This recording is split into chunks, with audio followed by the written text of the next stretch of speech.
제가 저자로 알았던 또는 의사 선생님으로 알았던 그 신의진이라는 사람이 갑자기 정치를 한다. 물론 비례대표로 예, 국회의원이 되셨고 지금은 원내 대변인 아니십니까? 예, 이제 끝났습니다. 지금 5월 달로. 예. 아, 5월 달로 이제 끝이 났군요.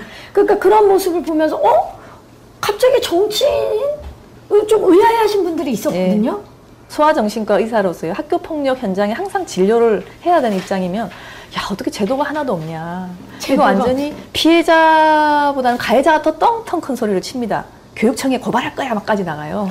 그러면 이제 교장 선생님이 이제 아이 문제를 정말 잘 다루기 시작하세요. 그때부터 심각하게. 심각하게. 그러니까 그 역할을 제가 항상 하다 보니까 우리 사회는 정말 약자들이 소리를 못 내는 구조가 정말 쫙 깔려 있습니다. 그래서 제가 딴 거는 다 못 걷어내도 최소한 애들 관련한 부분, 여성 관련한 부분은 조금이라도 걷어내려고 노력을 해야겠다라고 생각을 했는데 마침 그 비례대표의 오퍼가 온 거예요. 그래서 제가 그러면 한 4년 동안에 저는 봉사하겠다고 온 겁니다. 많은 사람들은 정치하면은 권력을 갖게 되니까 이게 봉사하는 게 아니라고 생각하지만 실은 굉장한 봉사를 하겠다고 해야지 이게 제대로 할 수 있는 거지. 여기서 뭐 누리겠다 하면 저는 아직 누리는 게 뭔지도 모르겠고요. 그래서 오히려 봉사하겠다고 남의 삶을 위해서 뛰겠다는 마음이 가지고 오면은 정말 좋은 직업이라고 생각해요. 근데 정치하신다고 딱 그랬을 때 환자들이 되게 좀 많이 말렸을 것 같아요. 아유, 말도 못해요. 제가 이제 꼬마 환자들이요 울고 난리가 났어요. 왜? 왜냐면 그때 당시만 하더라도 국회에 폭력이 난무한 장면이 항상 화면에 맨날 멱살 잡고 막 이런 거 보니까 우리 선생님 맞아서 큰일 났다 이거예요. 우리 선생님 맞을까봐? 그래서 어떻게 해요? 선생님께 태권도부터 배우셔야겠다. 제가 왜 베트남을 얘기한다고. 그래서 정말 불안이 심한 애들은 막 울고 좀 한 번만 더 다시 생각해보려고 하지 말라고 그랬던 기억이 제가 날 만큼 그래서 저 그때 알았어요. 야, 이게 의사보다 정치가가 엄청나게 이게 인기가 없는 직업이구나. 정말 그걸 제가 절감했어요. 의사는 어떻게 보면 존경을 받을 수 있는 직업인데 이쪽으로 들어오면은 항상 욕 듣고 국민의 비판을 받고 몸싸움을 각오하는 그런 엄청난 곳이구나. 제가 그때 전 못 모르고 한다 그랬다가 오히려 배웠어요. 근데 와보니 다행히 요새는 국회 폭력방지법이 생겨서 안 되는 거예요. 제도가 생겼네요. 너무 다행이에요. 선배님들께 감사하죠. 태권도 배우셨어요, 그래서? 아니요. 원래 싸움을 잘해요. 제가 그래서 그냥 걱정 안 했어요. 지금 엄마에 대한 관심도 참 높으세요. 그래서 올 4월이었나요? 엄마 가산점에 대한 그 법안을 또 내셔가지고 많은 이슈가 됐어요. 논란이 좀 됐죠. 논란도 되고 이슈도 되고 그랬죠. 정확히 어떤 겁니까? 엄마 가산점제. 일단은 여성들 중에 육아 등 가족 돌봄을 위한 이유로 직장을 잘 다니다가 그만둘 수밖에 없는 분이 꽤 많아요. 굉장히 많죠. 그걸 그만뒀다가 이제 아이들도 기르고 해서 다시 재취업하고 싶을 때 가산점을 주는 겁니다.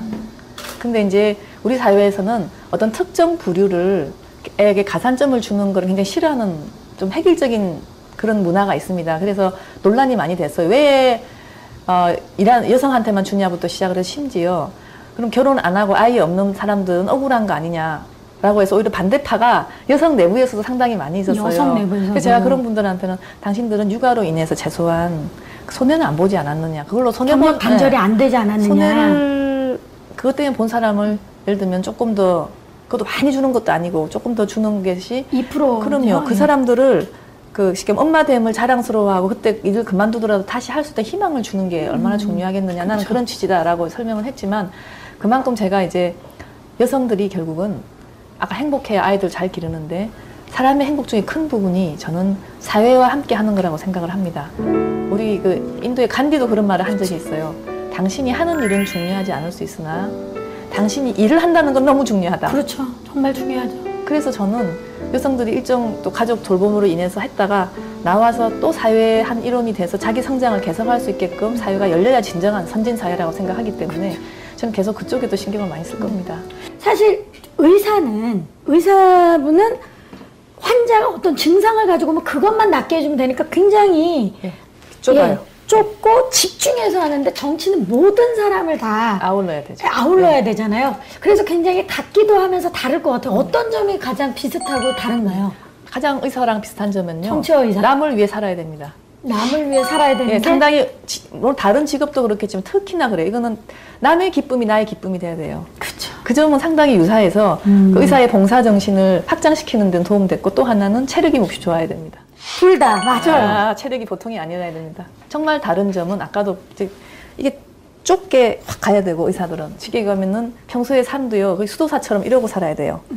그러나 정치가는 너무나 많은 사람들을 네. 여기 다 봐야 되기 때문에 시야를 최대한 넓혀야 돼요. 이렇게 위에서 봐야 되고. 그래서 얻는 것도 굉장히 많고 저처럼 예를 들면 한 군데를 파본 사람 입장에서는 넓은 것까지 같이 보니까 굉장히 이게 보완이 되는 좋은 기회였다고 봐요. 예.